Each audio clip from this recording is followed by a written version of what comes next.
One of the things we've been instructed to do is to use something called a dry and store.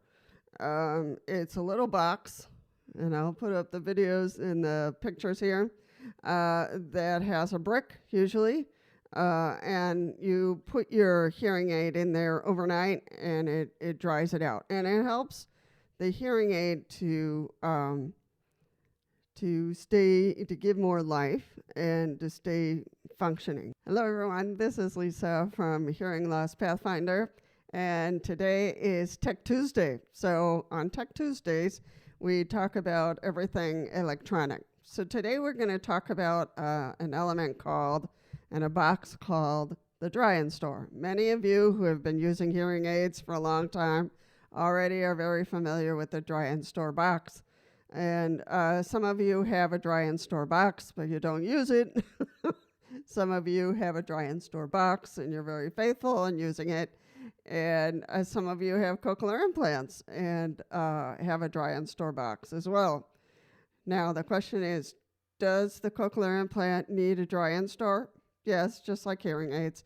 And it helps, keep it all dry, especially if you're living in the South, where it's very humid. That's a place where you really want to use the dry and store. Here up in the northern regions, we're very, very dry. There is a place where it's very, very dry and sometimes negative dry, and that's Arizona. And it can get negative dry, so very dry. So, but in up north, when we go through the summer, it gets very humid and muggy. So, or if you're a person who is working a lot and you sweat a lot, you're on the farm or you're in the factory, or you're mailman, mailwoman, who's on the streets walking a lot and you sweat a lot, then, the dry and store is kind of critical to be using. And again, it keeps the humidity away from the electronics in the cochlear implant or the hearing aids. There are a variety of kinds of dry and stores. You don't necessarily have to use the one that came with your hearing aid or came with your cochlear implant. But it's a good thing that it came with your cochlear implant because it can be expensive. But there are all kinds of dry and stores and dry and store boxes. And this is the one I use over there. So down there, I think it's down there. Yeah, over there. So that's the dry and store box that I use.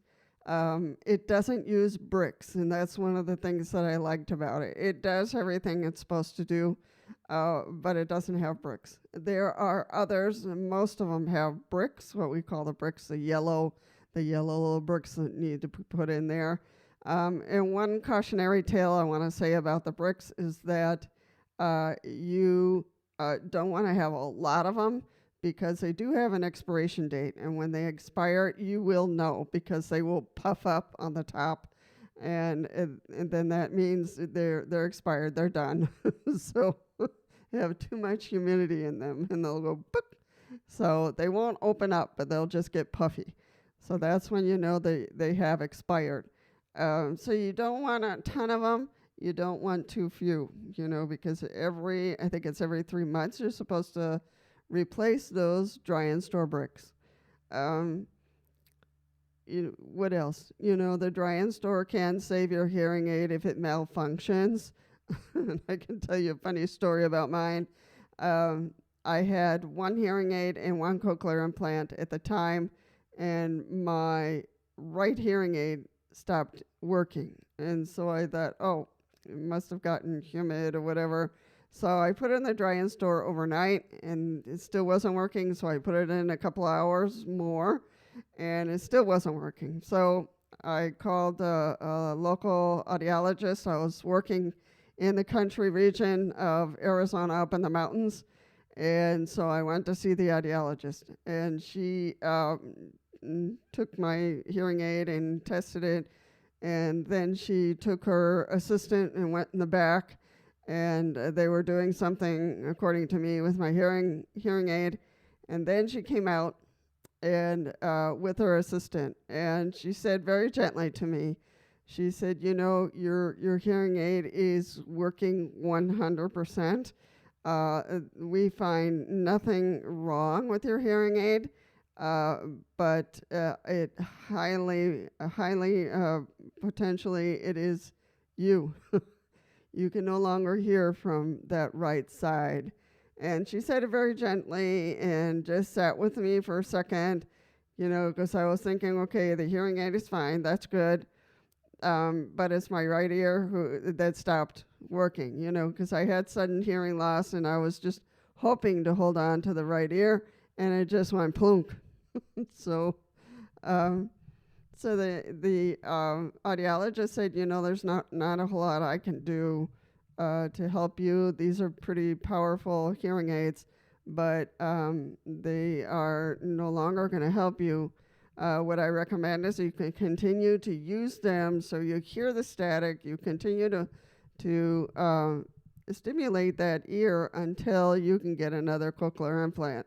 You qualify, you know, and that'll give you a good balance of sound.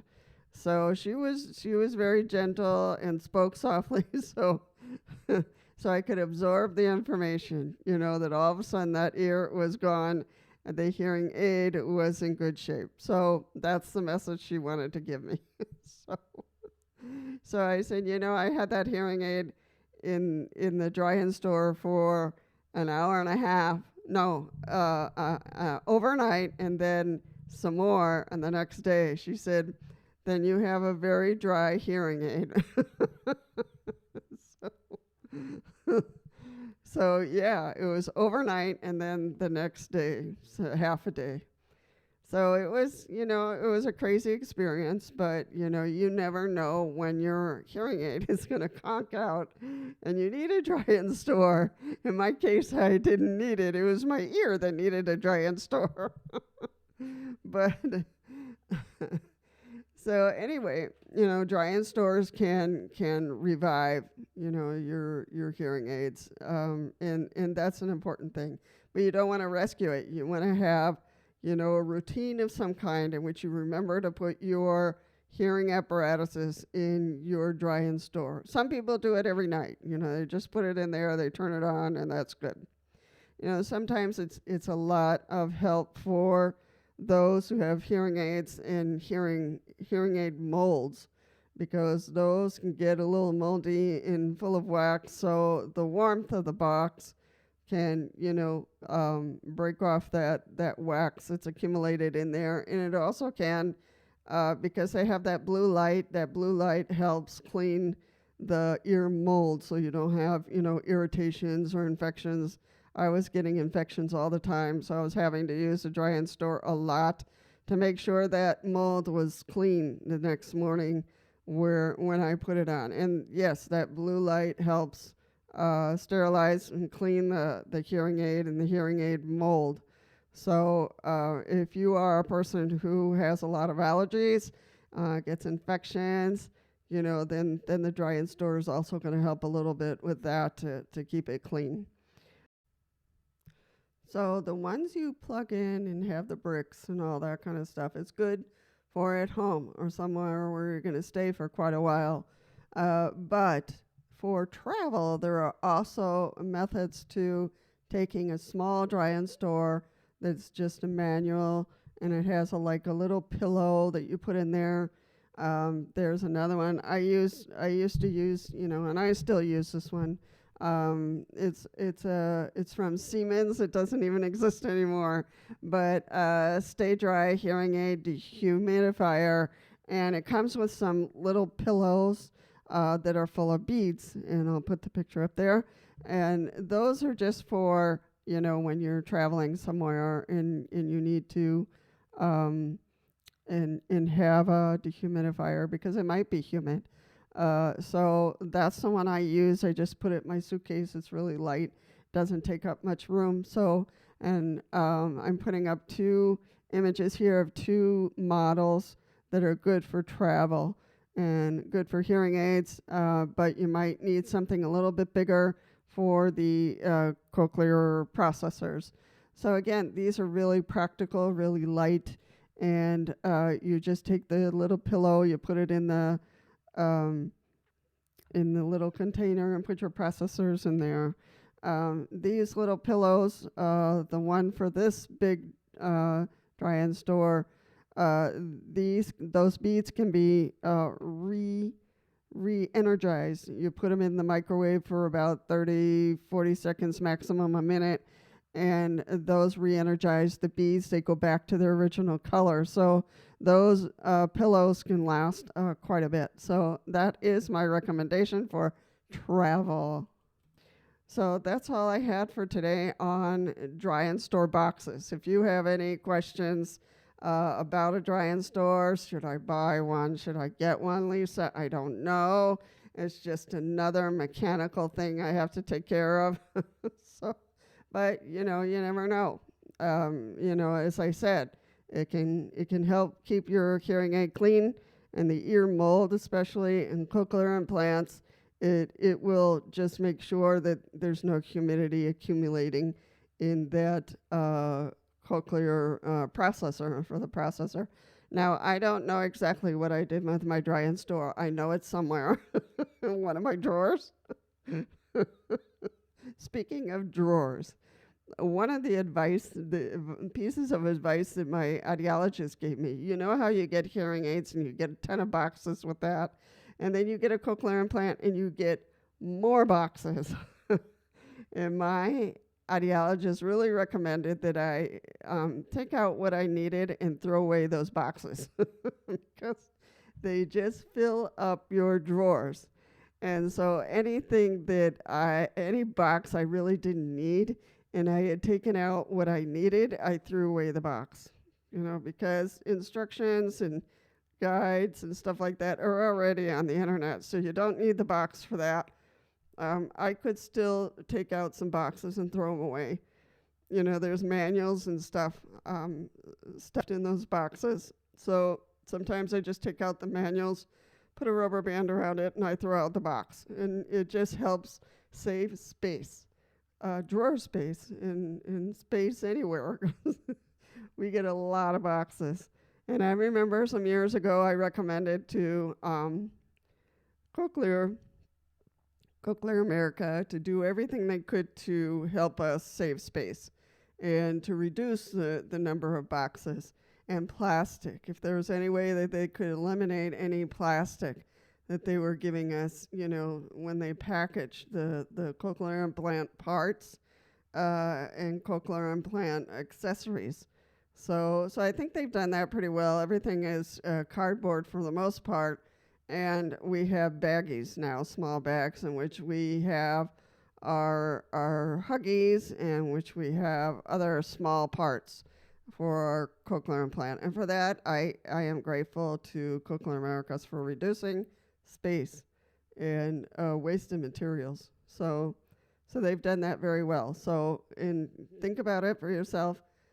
Where you want to keep that extra material. If you can, wrap up with a rubber band your manuals and throw out the box, that's the best thing.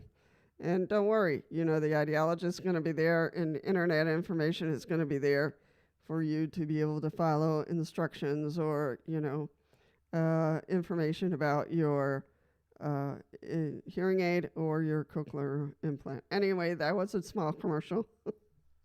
You all know what I want you to do with this. If this video and other videos on the channel have been helpful, feel free to subscribe. It doesn't cost anything. It's completely free. And there are also likes and comments so you can make, and that will help others when they're going through this channel. So my words are not coming out today. I don't know what's going on. So anyway, feel free to come back and to look at the other videos that I have that I show off here.